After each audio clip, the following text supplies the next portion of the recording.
Praise God, bro.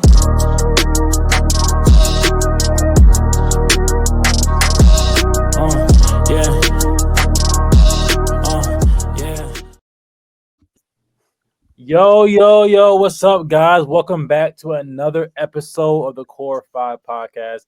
I'm your host, Ahmad, and today we got Josh on the show. We got Peanut. We got Sean. Hello. We got first very special guest. We got Malik. How y'all feeling today? T5 in the building, man. What's going on, bro? What's up, everyone? I love the energy, bro. How y'all? It's nighttime right now. We got a lot to talk about, guys. We got a lot to talk about. A lot of shit been going on. We're going to start with our first topic of the day. We got to start here. Because this man been balling out. This young man has been balling out, going absolutely crazy. LaMelo Ball the other night dropped a career high of 50 points in their loss against the Bucks.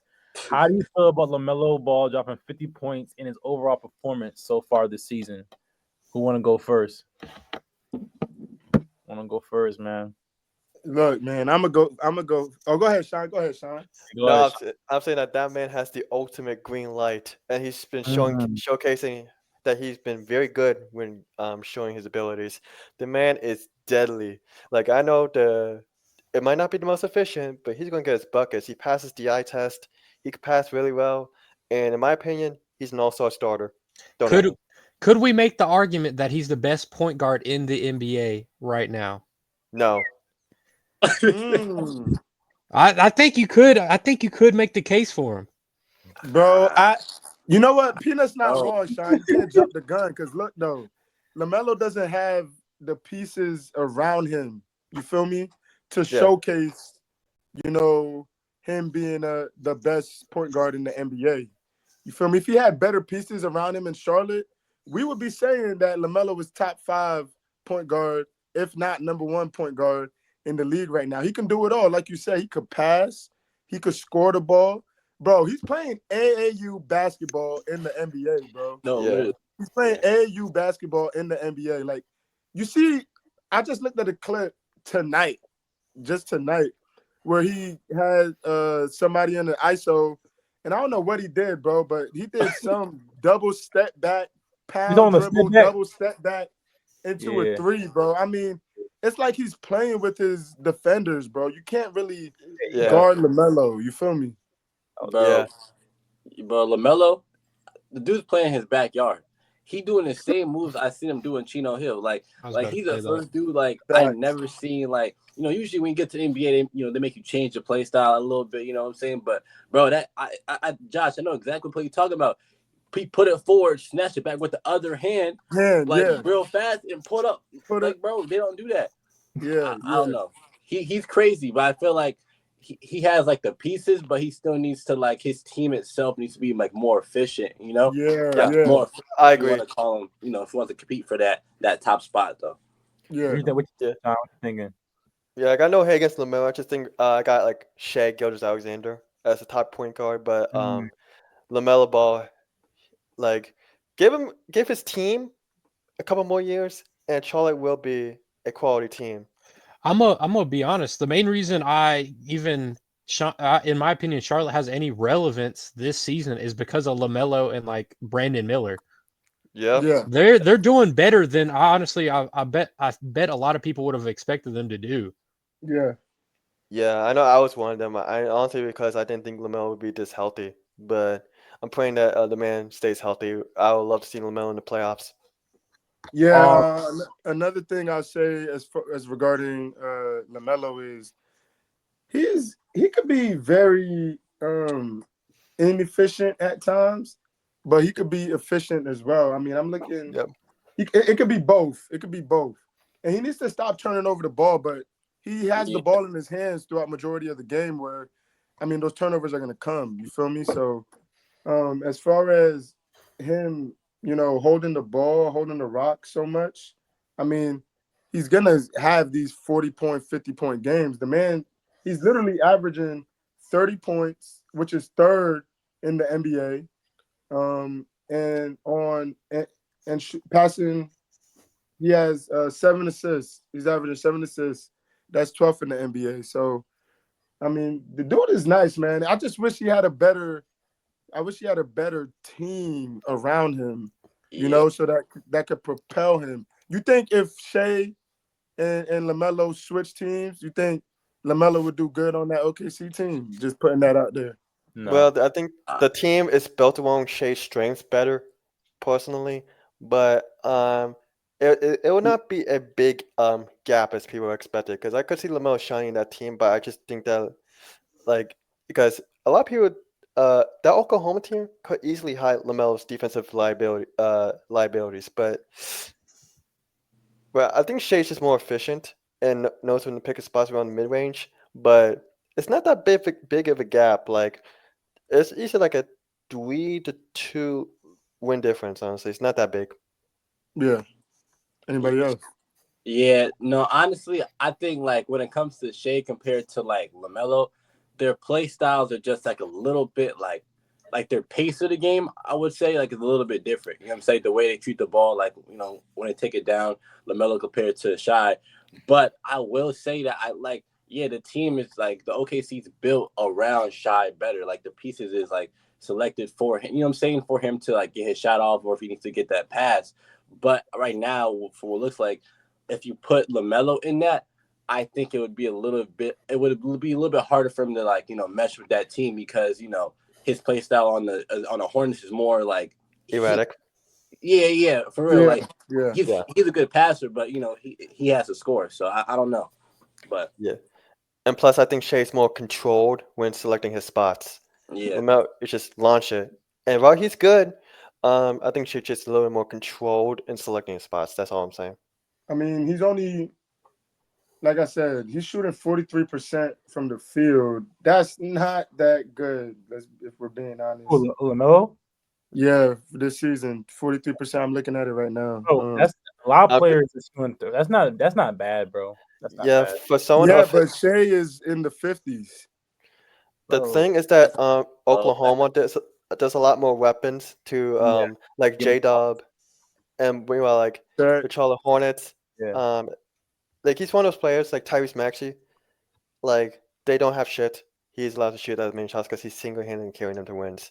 Yeah, the only notable key pieces on Charlotte, in my opinion, are Brandon Miller and Miles Bridges. Mm-hmm. Yeah, Trey Man do a little something here and there. I'm not gonna lie. I see him do a little something, but he ain't. He's not there yet, but he's a backup.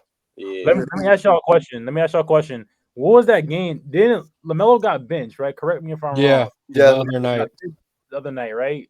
Yes. I saw they was playing, and I saw him get benched, and I was like, he was like 3 for 13 or something like that, and I was wondering in my head why the coach would bench his star player.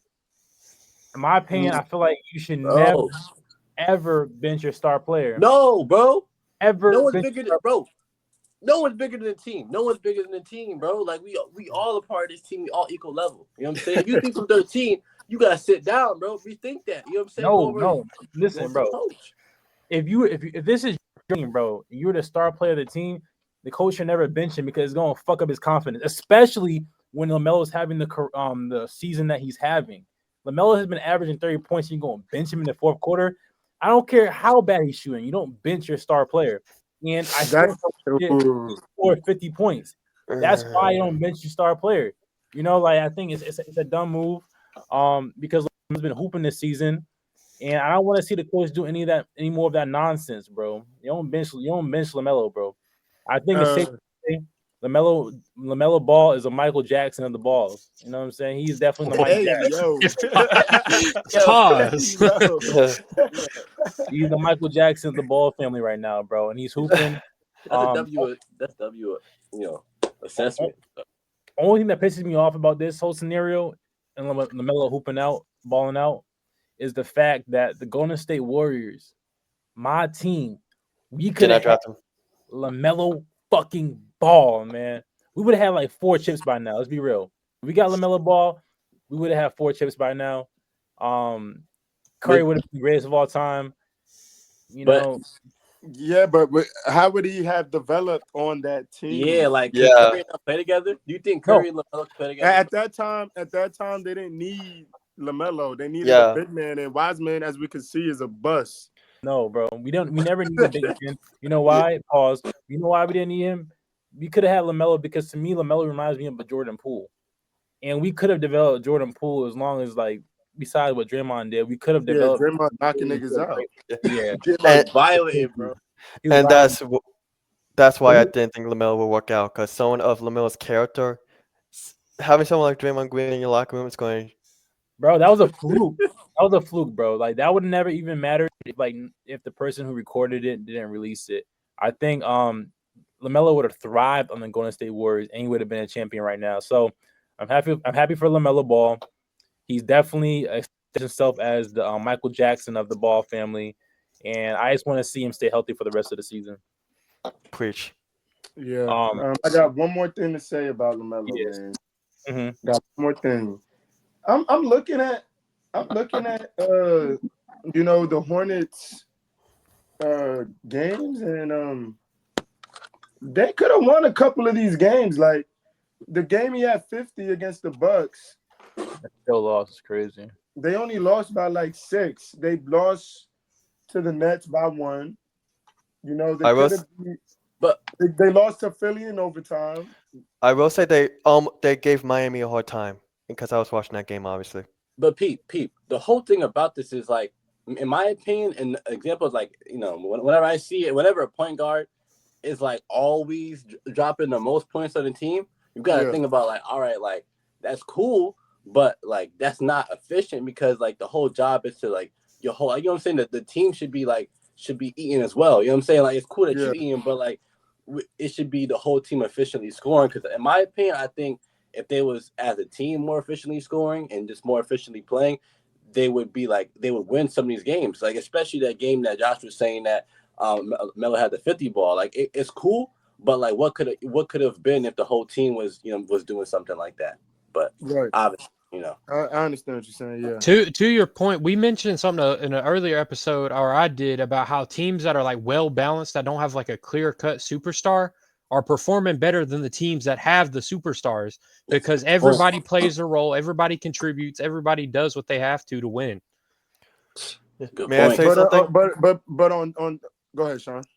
I was going to just update y'all. LaMelo Ball finished the game today, 44 points, 17 of 30 shooting, 4 of 11 from 3-point range, 7 assists, 9 rebounds, and an 11-point loss to the Orlando Magic. Yes! Without Paolo. Orlando and Jalen Suggs. No, do not sleep on the Orlando Magic. Franz Wagner is an all-star this season. They've been balling out the last couple of games. He's too much of an ISO player for me right now. I think to Malik's point, that's like, facts. He's a great player, like, bro. He's a hog. Like, no. I watched the game against. But he's a hog, bro. Him and Brandon Miller in the backcourt. This is their first year together.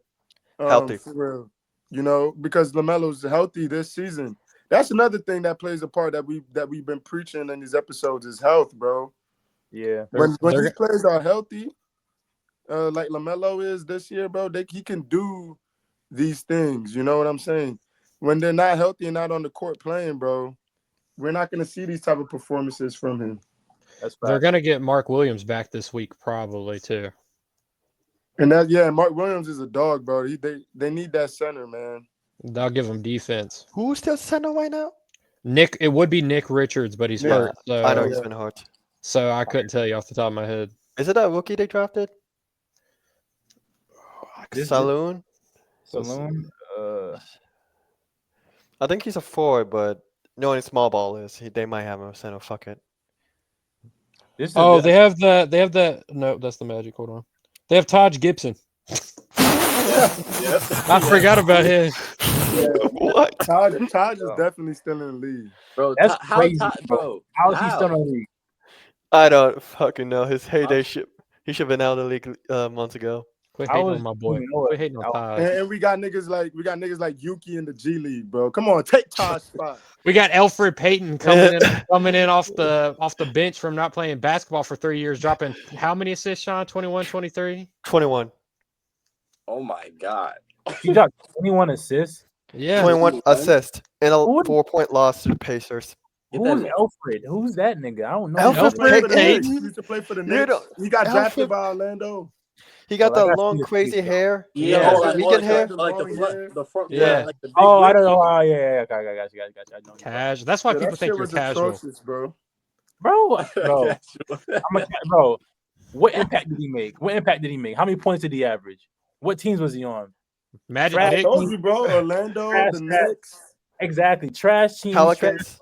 Why? I'm a busy nigga, bro. I don't got time. You know, 30 years from now, he's gonna be one of these game players, and you're gonna be like, man, wish I remembered Elfrid Payton. Elfrid Payton will be on the trade market for a contender. The way he's been balling out last couple of weeks. Hey, bro, if he's balling out, and he's like, and he's worthy of me watching him, I will watch. What? He had 21 assists. We're gonna move to the next topic, guys. We're gonna bounce. We were talking about centers, so I think this is a good segue to talk about the Lakers. The Lakers still can't beat Denver, guys. The other night, Denver once again beat the Lakers 127-102. Denver has beaten the Lakers 12 out of the last 13 games. Why can't the Lakers beat Denver, Josh? Oh, yeah. Look, man. Put the camera on me. I've been waiting to hear this. Right? Put the camera on me. That's your team. I got a public service announcement, bro. And this is just me being real. All biased aside, bro. Talk to him, bro. Talk to him. Tell him. Salute. Wait, what's on your hat? The Yankees, bro. Oh, is that Lakers on there? No. This the Yankees, bro. All right, making sure. I want that. Yeah, bro. Chill. All right. But that white center over there in Denver, bro. That nigga over there, bro. He's just a bucket. I don't understand how someone. Yo, do y'all realize this man is about to win his 4th MVP? The fact that he's playing better. Don't move, bro. He just gets better and better and better. And this is his worst team he's had by far. This is the worst team that he's had to work with. Because you got to remember, they don't have KCP. They didn't sign him. So he went and got a bag in Orlando. Yeah, KCP's been terrible. Bruce Brown, who was a pivotal in their championship coming off the bench. They don't have him anymore. Aaron Gordon's been hurt so far. Aaron Gordon's been hurt. MPJ has Westbrook. MPJ has been playing decent.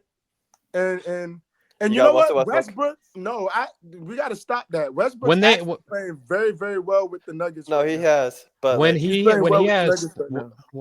has 10 plus assists, I think they're undefeated. Yeah. I think they found it clicking with Westbrook, but hopefully that translates into playoffs. Because he shot good the other night. I was watching that game. He was shooting good from 3. Better than Westbrook. Westbrook is an energizer bunny, bro. Like, he had a tip dunk in that game, a putback dunk. And, he just does all the little things. He had like 12 or 10 plus assists that game. Now, as far as the Lakers, y'all remember LeBronto? It's ironic, bro. And the reason I'm bringing this up is because I feel like LeBronto is happening to LeBron, but with Jokic. Yeah, y'all see where I'm coming from? How LeBron just used to go in Toronto and just bust they ass. Every time they seen Toronto, he bust they ass.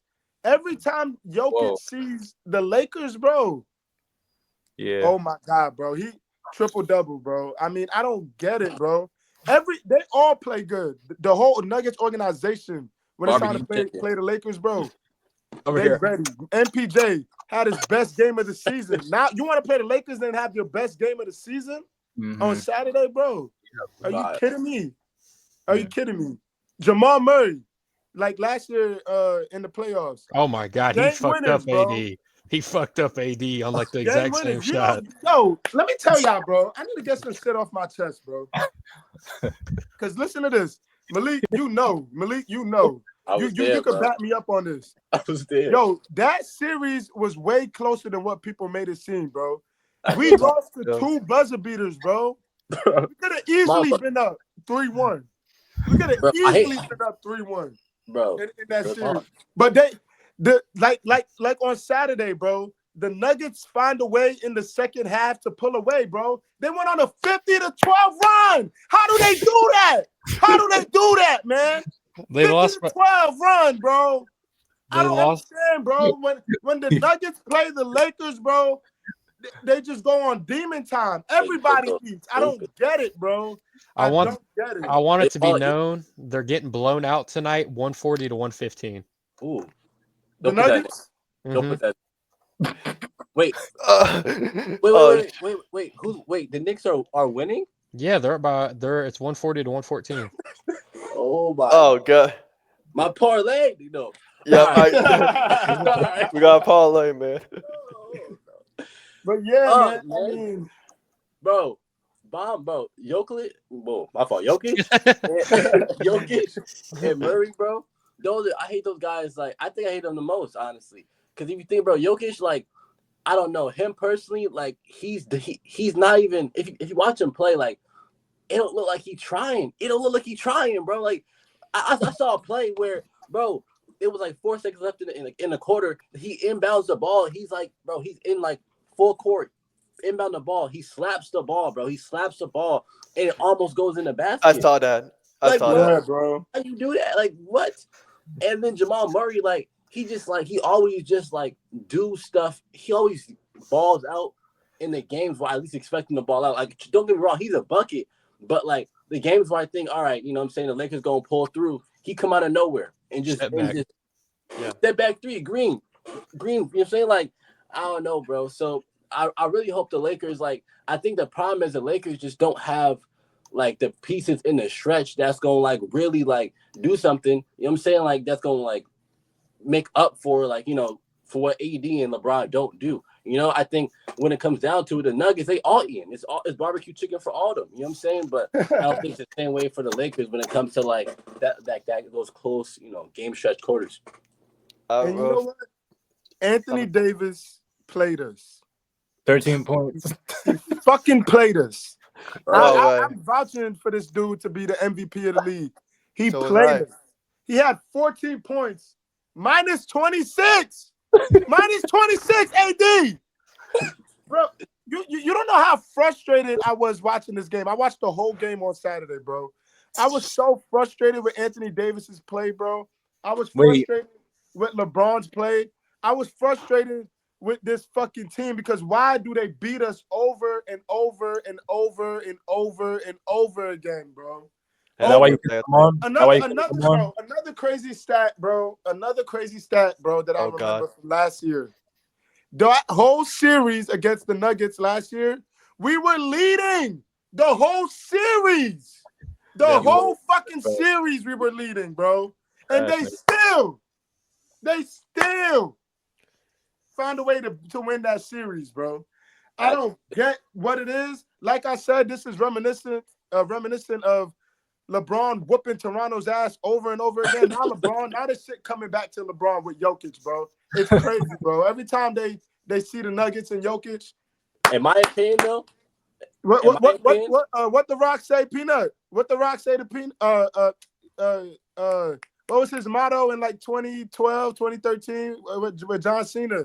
Boots to asses. Yeah. That's what they do. That's what they do. Boots to asses, nigga. Well, first of all, hold on. In my opinion, we can't compare those ass whoopings. Those is two different type of ass whoopings, bro. Let's level to this shit. The way LeBron was doing Toronto, bro, you cannot compare that to the way the Lakers are getting done. I agree, Lakers getting tossed, but it was never like whenever LeBron went up against Raptors, bro. I was happy. I just want to see the highlights for real. I was like, I know he won for real.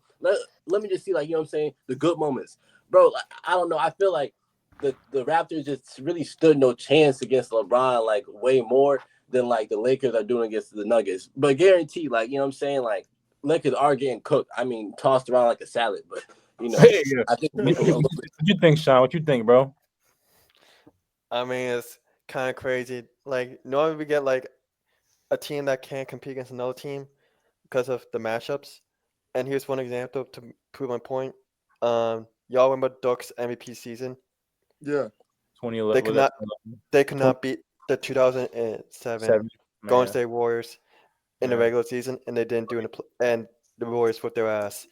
But now it's like LeBron. This is like Denver's whooping their ass every time. That's all I gotta say. This brother Jokic would just walk down court, stand at the 3-point line, put the ball behind his head, and go like that. It'll be straight net. I don't get it, bro. And he'll get a foot from the rim, put up the softest layup you'll see, and he'll roll around, bounce around like 10 times, and just plop right in. He has the softest touch I've ever felt. Pause. Pause. Whoa. Pause. That was crazy, bro. He has the softest touch I've ever seen around the rim. Okay. You feel me? It's just crazy how he does it, bro. But you know what? The Nuggets, bro. I'm one of the biggest LeBron fans. If not, I'll die behind Bron. You feel me? I'll die behind Bron. But goddamn, Lakers. Wait, we can't compete with this nigga, bro. Damn. We can't. Malik, bro, we just gotta face the facts, bro. I'm not gonna lie, bro. I didn't know the stat was this bad. I'm really reading this title right now. 12 of the 13 last match. That's crazy. That's bad. Let me tell you something, bro. I was on Josh type of time. I totally agree with Josh. I was like, AD is having an MVP season this year. I was like, I think honestly, AD should be in the conversation for MVP, and I was wrong. I'm gonna be the first to admit I was wrong. AD will never be MVP until he can be the Joker. Whenever, as long as the Joker in the league, he'll never be an MVP. And as long as the Joker dominates AD every single game, every single time they play, they'll never dominate the Denver Nuggets. I think every time it feels like the Denver Nuggets play the Lakers, AD never shows up, bro. AD never shows up. 13 points, bro. 14 points. It was 13 or 14, Josh. What was 14. 14 points, bro. Minus 26. 6 for 19 from the field. That's, bro, 14 points. 6 for 19? Can I say something? Yeah, what's going on? Nigga shooting dates. The Miami Heat, that's my team. They faced the Denver Nuggets in the NBA Finals. 6'9" center Bam Adebayo had 20 points every game. Against the Jokic. I don't understand how AD keeps struggling because AD is a much better player than Bam Adebayo. Both ends too. It's supposed to be his team, bro. It's supposed to be AD's team. So if the number one option on your team is scoring 14 points, then what do you think is going to happen, bro? I was wrong. I thought AD was ready to be MVP. So was I, man. I thought he was ready to be the MVP. I was wrong. He ran us amok. The MVP. He ran us amok. You're right. I believed it this year, and I was wrong. And we were hornswoggled. Making me one more thing before we change subjects. Yeah. Put the camera back on me, Mod. Put the camera back on. D'Angelo Russell.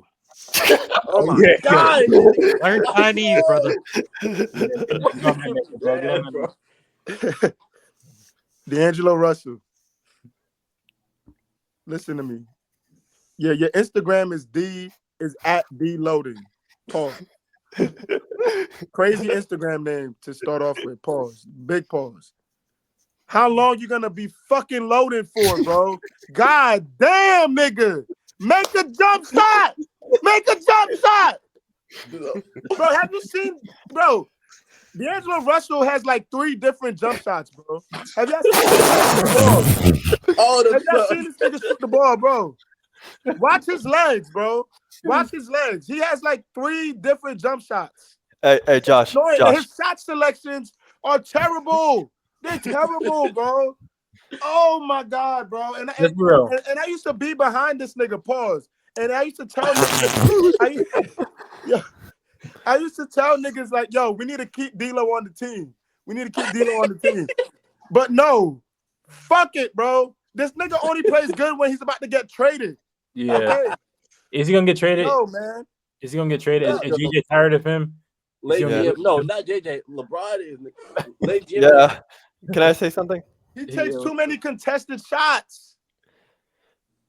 I'm going to say D'Angelo Russell doesn't even have a player comparison. The comparison he has is every single 2K player trying to find a jump shot right now. They have more jump shots equal to D'Angelo Russell. Yeah. And plus, I know all them Laker fans struggling. I used to work with one of my coworkers. He's a big LeBron fan, big Laker fan. He fucking despises D'Angelo Russell. He calls him shitload every time I see this man on Twitter and now text messages. Like, I think he should get the nickname shitload. I agree, bro. Basically, D'Angelo Russell, bro. Niggas looking at you now, D'Lo, bro. They looking at you. They gonna trade you, bro. I would recommend you start hooping. In Shanghai, bro. That's a good point. I'm thinking about it, bro. Wasn't that one stretch? Josh, you got a good point. He only played good when he about to get traded. I remember it was that last year. It was that one, like it was that long media report. It was like, yo, D'Lo, see how goodbyes. They was posting edits. It was like, yo, it was good to have you, D'Lo. It was posting a bunch of stuff. Come out, D'Lo dropping 20, D'Lo dropping 25. I'm like, okay, he coming together, bro. And later in the season, he fell apart, and I don't know, like, but we gotta realize D'Lo used to be considered like a threat. Like if he was on the team or he got traded to the team, it was like, okay, y'all got D'Lo, like, you know what I'm saying? It was like a real thing. Now, like, it's a role player. You're like, I don't know. He got benched, bro. Bro, Connect took his spot. Austin Reeves and Connect took. Bro, I don't know. One thing the Lakers gonna do is find them white boys. I tell you that though. Caruso, Reeves, Connect. We 3 for 3. So real talk. 3 for 3. If you want to include JJ Redick too, that's really 4 for 4. 4 for 4. All right, guys. We gotta move to the next topic. I don't really want to talk about this one, but it's relevant. Oh God! I actually watched that game too. Actually, the Warriors lost to the Spurs the other night in fourth quarter comeback. What did y'all think of this game? Sean, you want to go first? I was telling my brother play between Tyrese Halliburton and Chris Paul. Chris Paul is much better this year. The man still got it. Oh my goodness, that's a big take. Bro. Let it be known, Prime Halliburton is playing worse than however old Chris Paul is right now. Yeah. He need to bring the Snow Bunnies back, bro. Tell Halliburton to bring the Snow Bunnies back. Hold on. I will say he cooked tonight. Did he? I'll pull up how. I think he had 40. Hey, no way. You can't count on them. He had 34 points and 13 assists. Nah, bro. Oh, I hate players like that. You can't count on them. He woke up tonight. Well, he's been playing bad the whole season, so we'll see if it's consistent. Also, check his game log. Also, the best Steph in the league, Stephon Castle. Bucket. Let's talk about it. That brother bucket. Don't make me mad, Peanut, bro. Let's talk about it. Where's Tink at, bro? Listen. Stephon Castle, bro. Stephon Castle he could be a dark horse for Rookie of the Year, bro. He is sneaky athletic, bro. He's sneaky athletic. The dude's got bounce, and he's only gonna get better with time learning under Chris Paul. Now, here's what the Spurs have to think about before I get to my thoughts about the Spurs whooping the Warriors' ass. Here's what the Spurs have to think about now. On that team, they got Devin Vassell, right? They got Trey Jones, right? Sohan's been hard. No, I'm talking about as far as their guards go. Oh. And they got Stephon Castle, right? Trey Jones. I don't know what they're gonna do. Well, Chris Paul's not there long term. I understand that, but they might have down the road. They might have to pick or choose. Where else he gonna go? Where else he gonna go? Real. Who? Where Chris Paul gonna go, bro? Somebody's gonna sign Chris Paul. A retirement home or something. Yeah, bro. Or unless he retires. Yeah. No, bro. I say he's gonna be this. He's gonna be with the Spurs for another 2 years. Bro, he's like 39, bro. If this year goes right, and he's still playing good. Yeah. Chris Paul isn't playing that good. Y'all giving him too much.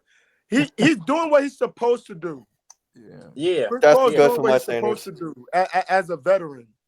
That's good for my standard. He don't got it like he did when he was in Phoenix. That first 2 years in Phoenix, and when he was on Houston. The Hornets. I like how that's the two teams you chose to pick from for Chris Paul. Not the Hornets or the New Orleans or the Clippers. No, but he's been the most, like, as far as, even OKC, he don't even got it. They made the playoffs. That much in the tank in OKC. I'm talking about his latter career, not his early career. You know what I mean? When he was on OKC, people forgot. Shea learned from Chris Paul when he was from OKC. Allegedly. OKC made that run in the playoffs. Y'all forgot about that. So did point guard Dennis Schroeder. He was in that team as well. Dennis Schroeder. Yeah, Dennis Schroeder was 6th man of the year. I wish the Lakers still had him. So how come when we had Chris Paul and the Warriors, how come we didn't even make the play-in? It was a bad fit. How about that? It was a bad fit. Y'all had I don't know why Curry. What the fuck y'all need Chris Paul for? Nigga, bro. What about how come when he came off the bench he was shit? Huh?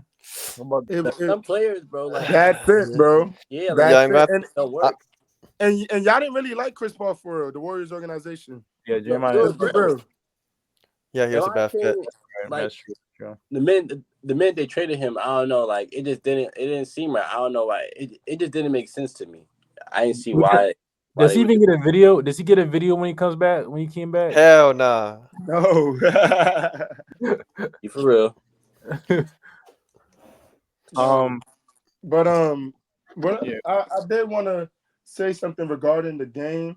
Yeah, y'all blew it in the fourth quarter, bro. Y'all got outscored 33-13 in the fourth. Yeah, bro. Victor was too much for y'all, bro. Fuck Victor.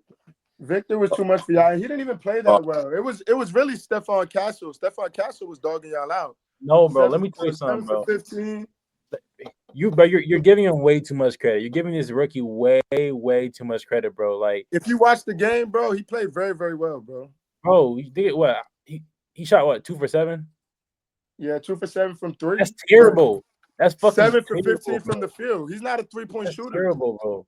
He's a slasher, bro. Exactly. So thank you for proving my point. Thank you for proving my point. But the way the offense flows, though. But he's a rookie, bro. You're giving him way too much credit. I'll say the offense deserves way more credit because the offense, they're kind of the way they were playing reminded me of the Warriors, except for they were taller. Just putting it out there. But Stephon Castle, that's not really him, bro. Like he's a good player, but he was just in the flow state last night and he had a really good game. We gotta start separating when a player has a good game versus when they're a good player. He's having a decent season, bro. He's shooting 28% from the 3. He's averaging like 10 points. He's having a decent season, but we're not gonna talk about him when it comes to the rookie of the year. We're not gonna do that. I would say this. Since I have Victor Wembanyama in fantasy, Victor Wembanyama has been missing a couple games, and his comeback was against the Warriors. And I'm a huge believer in Wembanyama, baby. I'm a firm believer in the Wemby train. He balled out. I'm hoping that he continues to do amazing things. I love the guy. He's going to be an MVP soon. Give him 5 years, 6 years. Honestly, I think like the Spurs are very dangerous. Like they're very dangerous. Like and they got a lot of potential. They got in my opinion, got a lot of nice pieces, man. Like just Victor alone, you know what I'm saying? Like it's really Victor and surround everything around him. And I think they're doing that and that's the whole point. And that's why they got CP3, you know what I'm saying? To help him like facilitate the ball around Wemby. So if they really like solidify like the play style and really get that under wraps, man, they can make a run for the play-in. No, real talk. And then if Wemby gets because he's been like from last year to this year, he put weight on. So if he keep doing that like Giannis did, it's over. I'm gonna say this. Stephen Curry. We all know what the tone gravity has become in today's NBA because of Stephen Curry. The way he changed the game is phenomenal. And that was on the offensive side. The defensive side of Victor is going to be very great once he reaches his prime. I'm letting y'all know that. His defensive gravity is insane. I have seen motherfuckers in fast breaks wanting to the paint. Once Victor's there, they go to the 3-point line in the corner. Yeah, that's true. They're not trying to fuck with the paint when Victor's down there. He's going to have the most dangerous player dangerous in terms of defensive gravity the league has ever seen. And let me tell y'all why the Warriors also lost this game. We're not talking about Stephen Curry. Stephen Curry's not having his best season this year. Oh, shut up, my nigga. Let's talk about it. Steph is not being Steph this year, bro. Look at the numbers for real. He's not being Steph this year. They played the Spurs. He only had 14 points. Bro. 3 for 10 from 3, 5 for 16 from the field. And from what I saw in that game, from watching the game, I mean, Steph, it just doesn't seem like he's himself. Like, you know what I mean?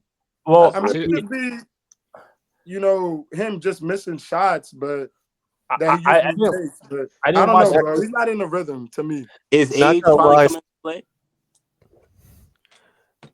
Not gonna lie, I was looking at the game log of Steph Curry, and that game is an anomaly when it comes to his efficiency. 5-16. Every other game has been very close to 50% field goal range.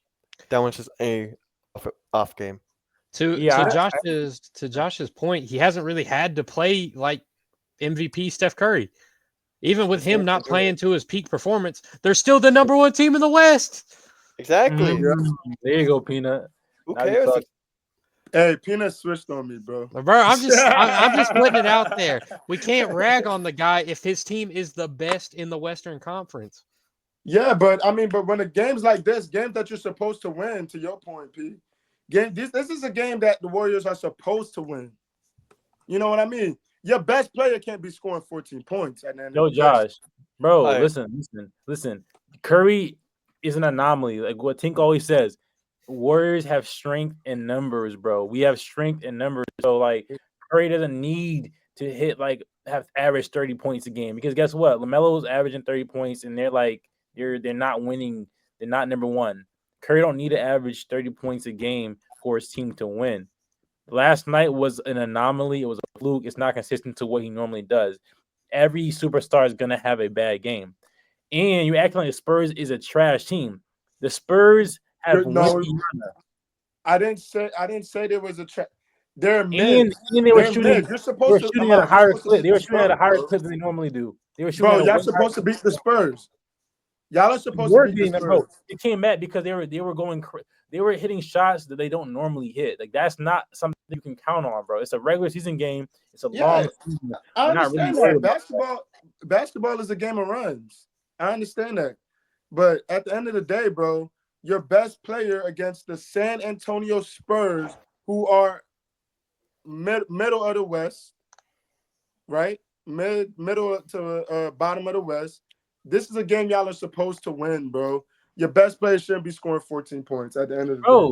Y'all can I say something? 12 times by the Nuggets. My fault, Sean. What you gonna say? I remember Josh telling me when the Boston Celtics lost to the Atlanta Hawks that this stuff could happen any other day. He did say that. I did say that.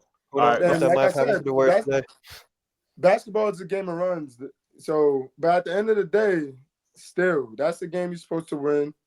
Curry's not being Curry. 22 points. That's 30. He's averaging 22 points. That's 30 in the NBA.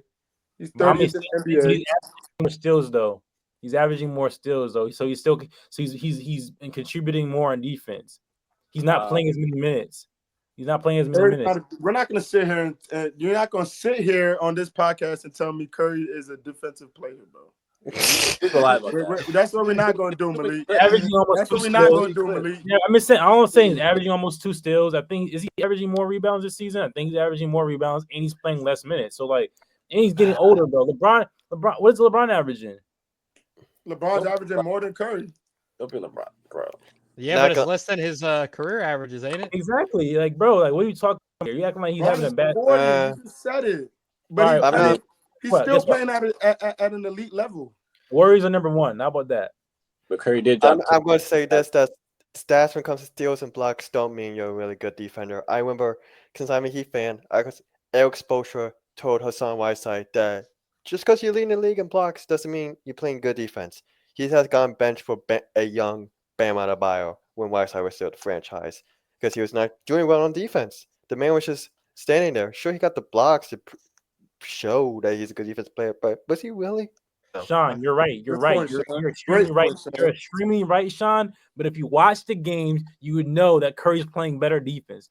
You would know that he's actually getting steals and he's actually what you say, Josh? No, go ahead. I got something for you. Go ahead. No, you know he's actually getting steals. He's actually getting boards. Like, so I hear what you're saying, Sean, but this does not apply to Curry. No, what I'm gonna say is he plays good defense till you see niggas like Kyrie on the other side. Oh God! And Kyrie getting to cooking him. The real Bro, a lot, bro. Curry's What they do? They put Clay on Kyrie every bro, time. Curry's not the only one who does that. A lot of players do that, bro. A lot of players. Look at Clay's biggest regret. Regret was not switching. Was switching. We're moving on to the next topic, bro. We got to move on to the next topic. Y'all gonna get me out of character, yo. We want to switch. We want to switch lanes real quick, man. We're gonna talk about your boy Aaron Rodgers, man. This bum. We gotta talk about him. According to multiple reports, Aaron Rodgers may be on his way out of the New York Jets. Aaron Rodgers says he doesn't want to be a Jet anymore. What y'all think about this? I'm a Jets fan. Allegedly. Go ahead, Sean, and I'll follow up after. I never like Aaron Rodgers. That's all I gotta say to Aaron Rodgers. Whoa! Aaron Rodgers is a Super Bowl MVP and a multi-time MVP. Let's just say he gets these comparisons all the time because his career is going to be compared to Brett Favre's till the day it's over because his career path is following the exact same as Brett Favre so far. That's also for Brett Favre as well. Yeah, fuck. We all hate Brett Favre. He stole welfare from people. I'm pretty sure. I don't remember the report, but anywho, the fit with Aaron Rodgers in New York just hasn't went well. The first game of the season, everybody was like, "Oh yeah, he's about to turn the Jets around." Injured, tore his Achilles, out for the whole year, and that Jets team did terrible. And now this year, their defense though. Their defense was elite last year. Yeah, I mean they've got the pieces. That's the thing. They've got the pieces. On offense right now, they've got the pieces. Garrett Wilson, he was on pace to have another 1,000-yard receiving season. They got Devontae Adams. I mean, he's older, but I mean, Devontae Adams is still Devontae Adams. And defensively, they still got a ton of good guys. Quentin Williams is a really good D tackle. Sauce Gardner. Trying to think who else. Quincy Williams, Quentin Williams' brother. Yeah. Those are the only people that are coming to the top of my head. But that team's not bad. It's just sometimes with football, it's a little bit different than basketball because you only got 17 football games. Yeah, that's true. And if you don't win, I mean, you don't get to face that opponent again unless you play them in the playoffs. And then if you continue to not win, I mean, you're just kind of shit out of luck. So I mean, the fit things, bad luck, and then overall things just not meshing in New York have not been going well. Yeah, I was like this year, and when it comes to New York, Aaron Rodgers, there was tension between him and his coach that might have gotten him fired. There might be other reports, but that could be a play. Aaron Rodgers has gotten his buddies to join him, like Devontae Adams and Adam Lazard. Randall Cobb, I think. Randall Cobb, yeah, I think so. And it caused so much tension. They fired the general manager, head coach. And Aaron Rodgers is still not producing. You know, he has basically been on public about what's going on with the Jets. Like, been public with Devontae Adams, but with Pat McAfee, and he's still playing like mid to terrible. Like, most of the games he doesn't exceed 300 yards. Like, I've been a Jets fan all my life. I've openly complained to my friends about Zach Wilson for years. Sam Darnold even stupid one now. I was about to say, don't disrespect Sam Darnold. Yeah, that's because Sam Darnold, I severely apologize. I know I think you had mono at one point, but yeah, I just don't want to go in rebuilding phase, man. Especially with this caliber of a team we have, I want it to be drained down the drain by Aaron Rodgers being a egotistical quarterback who thinks he's gonna be like Tom Brady or something. Bro, you hit it right on the head. Pause, bro. Aaron Rodgers.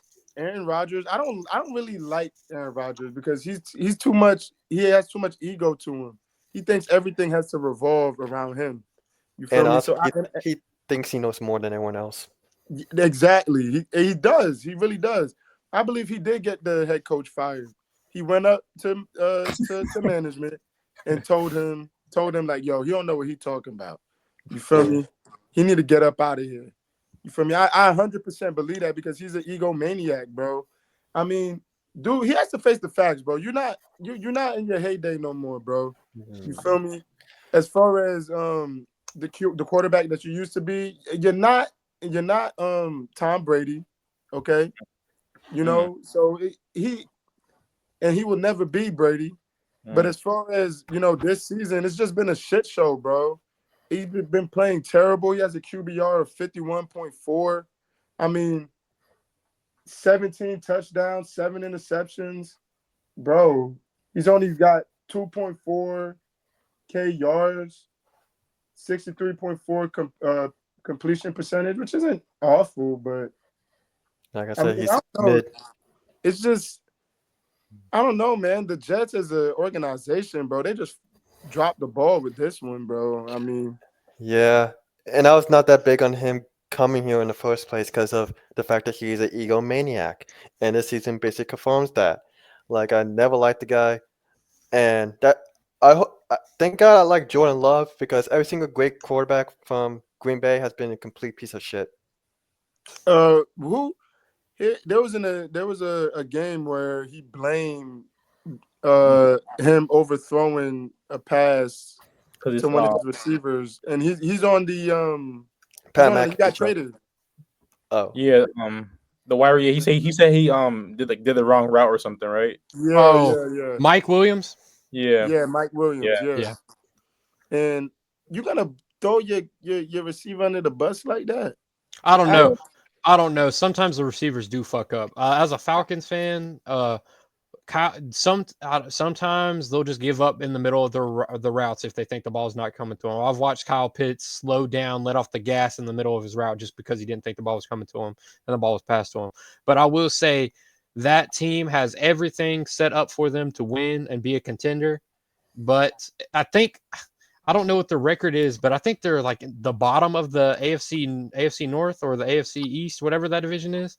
Yeah. So, I mean, I just, sometimes things don't the fit isn't fitting. They just don't mesh well. I have a question for you, bro, because I'm not the football savant like you are, bro. But like, isn't the quarterback supposed to be the leader of the team? Like, isn't that supposed to be like the main guy of the team? yes. It depends on the team, but most of the time they are the guy. All right, so the quarterback's supposed to be, in Aaron Rodgers' case at least, he's supposed to be the leader of the team. Absolutely, I'd say so. On that team, he's the veteran. Yeah. He's the Super Bowl winner on that team, so he absolutely should be. So, in my eyes, at least the way I think about it is, that means that you're supposed to set the tempo for the team because you're the leader of the team.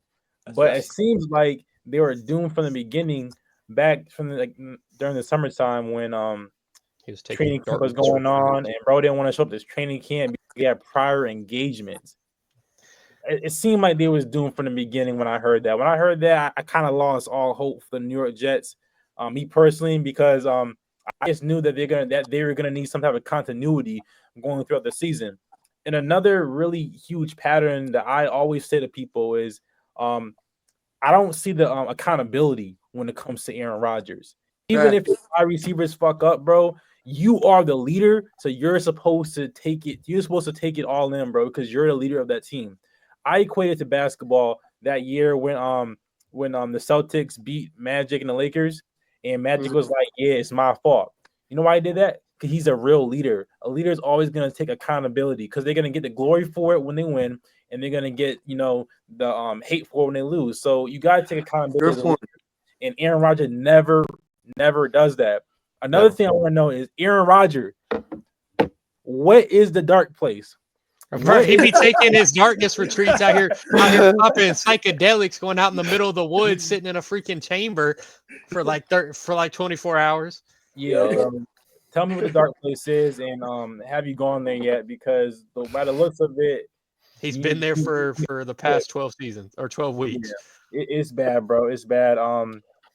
It's really unfortunate, and I feel bad for the New York Jets because No, I actually feel bad for the whole state of New York because this is unfortunate. And again, team sucks too. Another letdown for the whole entire state of New York. This is crazy. Not even talking about the Giants here. The entire state of New York football has been a complete disaster. We could have a whole different talk about conversation about bro. the Giants. Yeah, bro. Let's talk about it. They benched their quarterback and then released them, or let him seek a trade or whatever. I think they released them, and then their running back, who they didn't want to pay, is having an MVP caliber season over there in Philly, their division rival, putting up 255 rushing yards in a game. Mm-hmm. That's crazy. Man, New York can't get anything right. I feel bad for Daniel Jones. I know he wasn't good, but the way they hold him, it's not a good look for the organization. I just think it was the organization as a whole that just needs to be. We need to rebrand something. Bro. It's just the Giants as an organization needs to throw it all away, bro. I don't really think it was Daniel Jones. Yes, it played a part in them sucking, but they just got a whole lot of things wrong, bro. Yeah. Let's see if we can get a quarterback in the draft, bro. The door. Prime time, baby. I'm gonna pray. Please, no, him go to New York, please. We're gonna move on to the next topic. We're gonna bounce to the next topic. We're gonna switch back to the basketball really quick. Jared McCain is stamping that he is the rookie of the year. They caught him after a shot in the game saying he's a rookie of the year, and he confirmed it in the post interview. Do y'all think that he's in the number one in the running for the rookie of the year award? You want to go first? Well, sure. What I've seen, the man moving like he been in the league for a couple years. I'm not gonna lie. Yes. Or like the way he just moving so. It's honestly a beautiful sight to watch. He had 30. Well, besides the game versus the Clippers, he had 30, 20, and 20 and 29. I mean, I don't know. These are all on good shooting percentages and good assists, good rebounds. So I mean, like he's looking like he's like really comfortable on the floor. So I can't blame him for saying that. You know, I think he's definitely in the top two when it comes to that Rookie of the Year award. Yeah. My only thing I worry for Jared McCain, because I've been a huge fan of him as a player, and I just worry that once all this Joel Embiid gets back, Paul George gets back, Tyrese Maxey gets to healthy, will the team match with the rise of Jared McCain? Obviously, he's going to start, and I don't want anything taken away from Jared McCain because he's a phenomenal player. But I have concerns, most notably, how will him and Tyrese Maxey be in the backcourt when it comes to defense? Isn't Jared McCain small? Yeah, he's 6'3", but Jared McCain plays D. But he also a bit. He's a bit like. Yeah, he's kind of. Yeah, like a Desmond Bain. No, not Desmond. Desmond Bain's built like a T-Rex, bro. Bain should be in the NFL. Yeah, I just worry that once all the stars, like the egotistical stars, looking at you, Paul George, once they come back on the field, they're going to take away from McCain what made him special. I don't think you have to worry about Paul George in basketball too much because he's too worried about making sure the podcast episodes are hitting. Yeah, or Joel Embiid. Like shout out PG. I'd love to have him as a guest on this pod. Yeah, come through, GOAT. That's the GOAT. Yeah. I'm just hoping that they don't take away from McCain. That's look at these splits, man, from October to November. October, he played 4 games, 5 points. This month, 20.5 points, 1.5 turnovers, 3 assists on 46.7% shooting and 41.7% from the 3. Yo, he's got a cannon from 3, bro. He can shoot, bro. He had a clip. He's got a clip, bro. Jared McCain could shoot that rock, bro. He is, and like I said, he plays for his size. He's really 6'2". For his size, he could really play some good defense.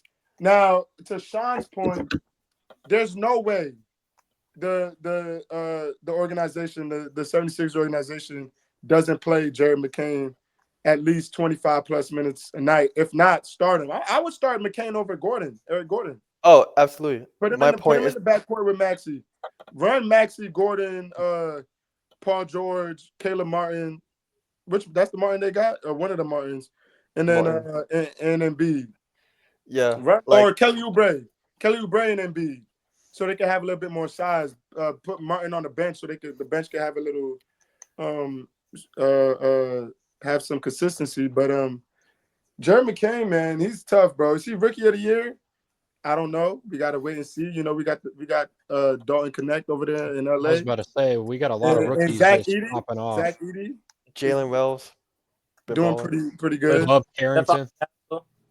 Bob Carrington, yeah, he's been pretty well, playing pretty well. But Jerry McCain, man, I mean, the dude has been.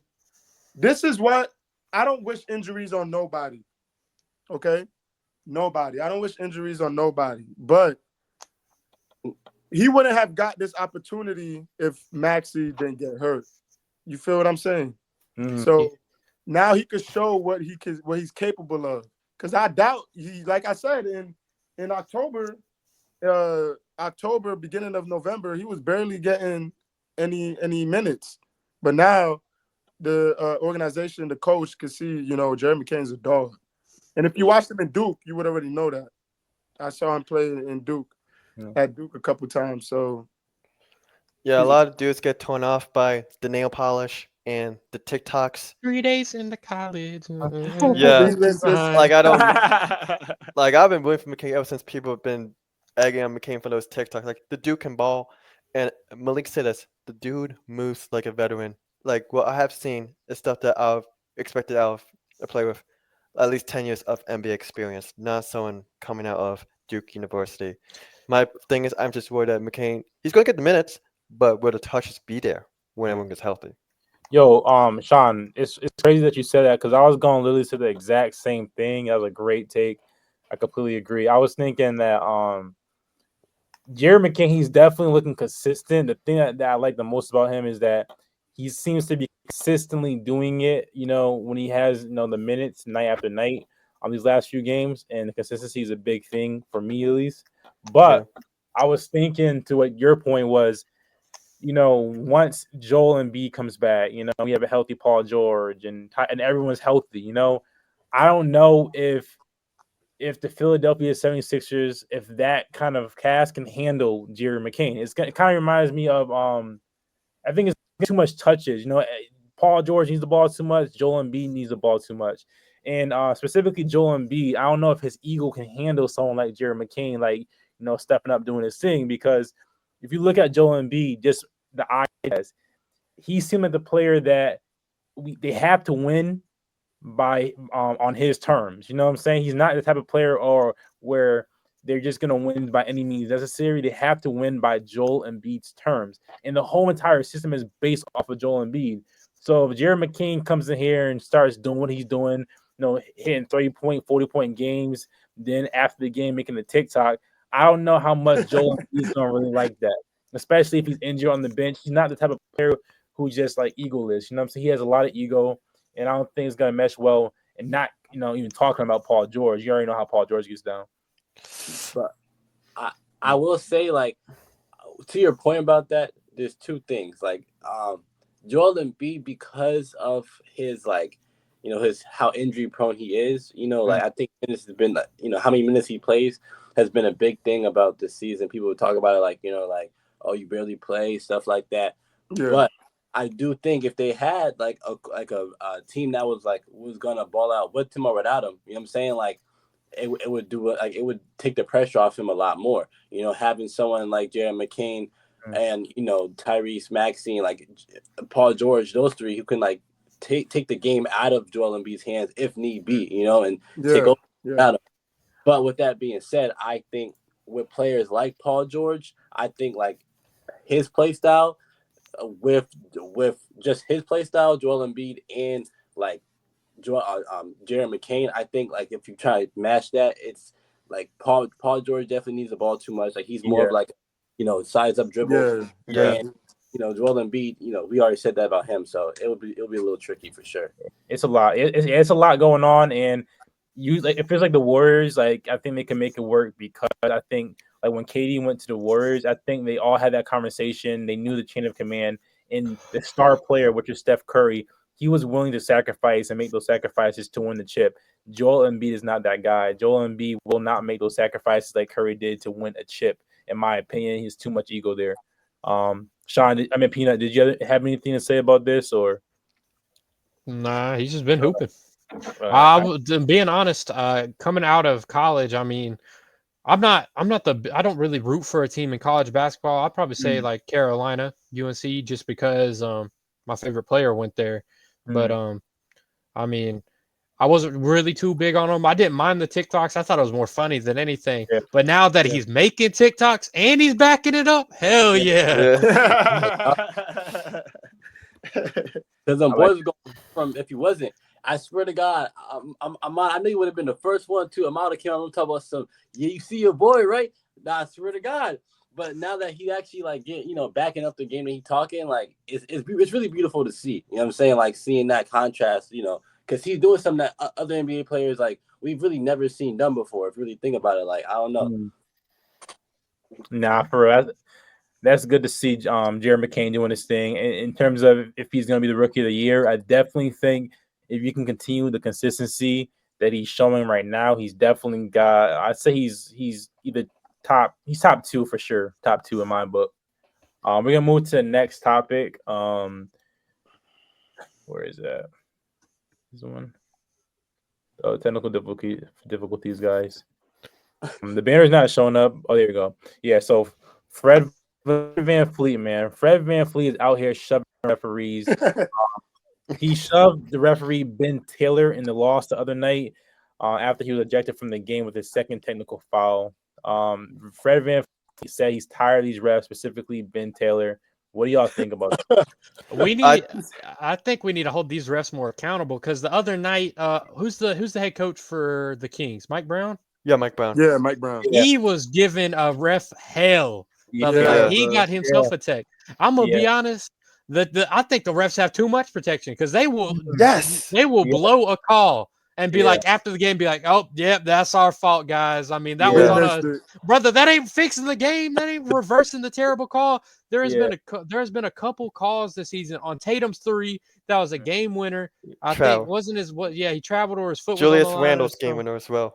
Yeah, that too, the push off. And I think Giannis stepping out of bounds. Yeah, that one too. There has been a lot. I mean, I understand it's difficult to make these things in the moment, but you have access to things that make your job easier. You have countless replays.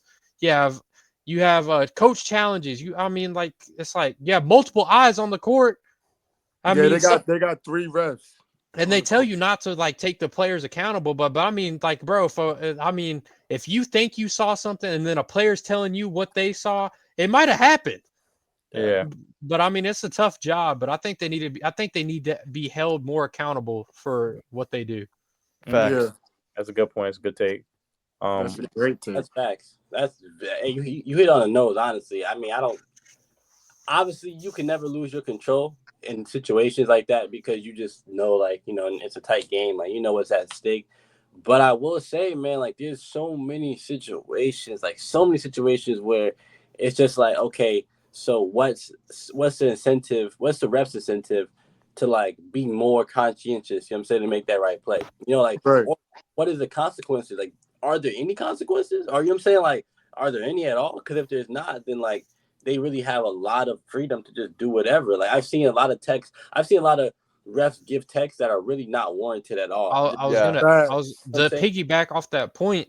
I think there's clips of like old referees coming out and saying that they were more lenient with certain players just because they're the player they are. And there's that iconic clip of Michael Jordan talking to a ref and he's like, "My bad, Mike. My bad." Yeah, but I mean, I give him some credit. That is Michael Jordan, but I mean, that proves the point that some refs are more understanding with certain players and more lenient with certain players. I don't know.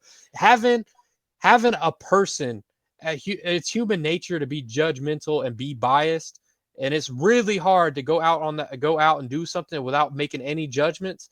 So I think it's going to happen, but I think we just need to hold them more accountable. I will say that the only time I've ever seen a referee get held accountable was, I think it was a couple of years ago. It was like the Heat and the Celtics. Someone pointed out that a referee has been giving the Celtics a lot of lenient bias, and then it turns out his family was Celtics fans, and so that guy got the axe. But in terms of actual accountability, Good point. That's a good take. Josh, did you go yet? Nah, yeah, I got a few things to say.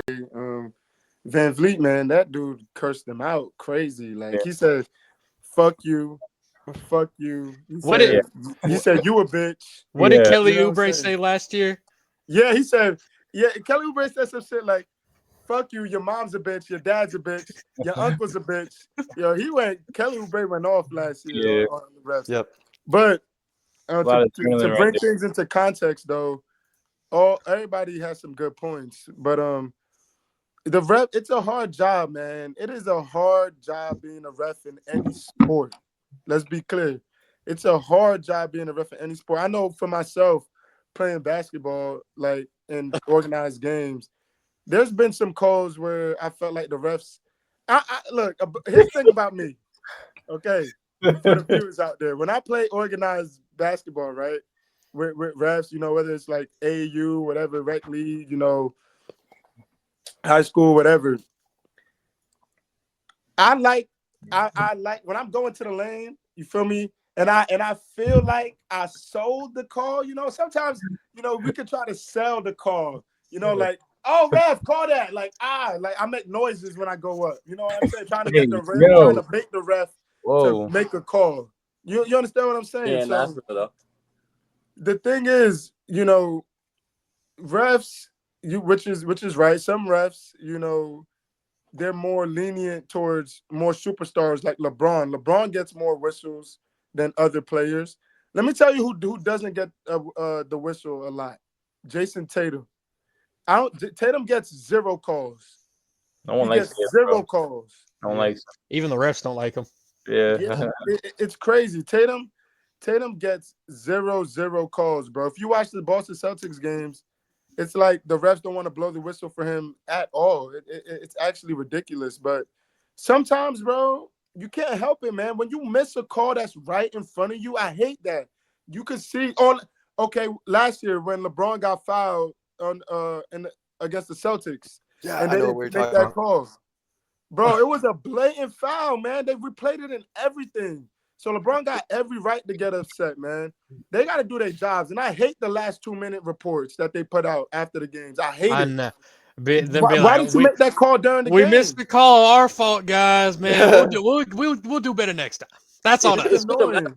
It's really just them laughing at us being like, we know what it was, but you can't do nothing about it now. No, haha. I think the solution is that you gotta find these referees. I know refereeing is a hard job. You gotta find them. Yeah, but another reason why, if we were to get every single call right, there's gonna be missed calls now. Yeah, it's inevitable. It's gonna drag the game out if you try to get every call right. So, you know what I mean? Sometimes you do gotta let players play. Like I believe the last 2 minutes or the last minute, especially, some calls you just gotta bat your eye at it, bro. Because at that last minute, if it's 105 to 105, that last minute, don't blow the whistle, bro. Just let them play. In my opinion. My fault. I was gonna say that a lot of these games in the last minute, they take hella time to finish, and so I have to agree with Josh point. I think these refs need to just throw the whistle away, let these players play, because we all want to see these. We all want to see these players take some Kobe-ass shots. No one wants to watch referees looking at his fucking screen for 20 minutes. Yeah, I don't want the ref. I do not want the ref to be the reason why a team wins. Like imagine I go up for a layup, right? 0.5 seconds, I get fouled. How would y'all feel if y'all was the other team? And we won because I made the 2 free throws or a free throw to win the game. Y'all would be pissed. Yeah. Y'all would be pissed. But like, what's your point, Malik? No, I was gonna say like, yeah, for the refs personally, like for some stuff, I think that's true. Like they shouldn't call anything. Kind of like when the moments where they're trying to fight for like a loose ball, like the ball's not really in no one's hands, and like it's a little contact. You know what I'm saying? People trying to get hold of it. Obviously, you can't call none. But I do think like in for any shooting foul, all that, you definitely need that call in a late moment because that's a part of the game. If you foul, that's your fault. You should keep it answer yourself. But also like when it comes to just because there's a couple of scenarios where I just know the refs like you can't be that blind, especially after the replay. Like there's a couple of scenarios where like it was I don't know if y'all remember, but a couple of years back, when KD was on the Warriors. It was a play where the ball he saved the ball from going out of bounds. Yeah, and his foot he fully planted on the ground. Yeah. You know what I'm saying? Like it wasn't like KD. He's 7 feet, bro. His feet about this big. His whole foot was out of bounds. Like it's like all right. It's a playoff game, like a playoff. You feel me? Like that's very important. So and that changed the whole course of what I'm saying, like of a lot. So. You'll catch his foot on the line, but you won't catch it fully out of bounds. Come on now, you know what I'm saying? Like, I don't know. So this is going to a different sport, but I've had Julian Edelman and like Jason Kelsey and stuff on their podcast that said they'll wear gloves that match the jersey colors of the team they're playing so they can hold more and get away with calls. That's right. And I think to a player's degree, you can game the system. That's why flopping was such a problem in the NBA, where they would just try to sell. I mean, we got it with Shea. If Shea runs in, flicks his head back, call and one. Yeah. Or LeBron. So LeBron is one of the number one people who do that. I was gonna say though too, to this point right here, we also just to be the objective view here, you know what I'm saying? Like, I think that certain players gotta realize, they can't overvalue themselves. I think Fred VanVleet in that situation kind of overvalued himself. Sometimes you gotta realize when you're not that guy. Fred VanVleet some BS. Not that guy, you know what I'm saying? Fred VanVleet, you gotta realize, bro, you're not an all-star, bro. You can't be shoving refs out here, bro. Like all of us mentioned, refs they got damn near police level immunity, bro. They don't fucking bro. If I was afraid to say that. Them, you pack it up, bro. So Adam Silver is gonna make an example out of him. Literally, bro. You can't refs, bro. That's like hitting the cop, bro. You're going to jail. Like Fred went like this too. He said he pointed all at him. You a bitch. Yeah. You know what I'm saying? Yeah. Yeah. So I think. I think Fred VanVleet has got to realize that, you know what I'm saying, like he's not that guy.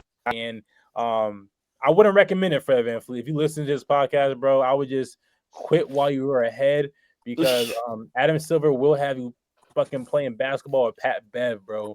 Like, this shit is serious out here. Look at Dwight Howard, bro. Dwight Howard, he won a championship, 8-time All-Star, Hall of Famer, damn near. Taiwan. And he's playing in Taiwan, bro. So if it can happen to Dwight Howard, just know, nigga, it can happen to you.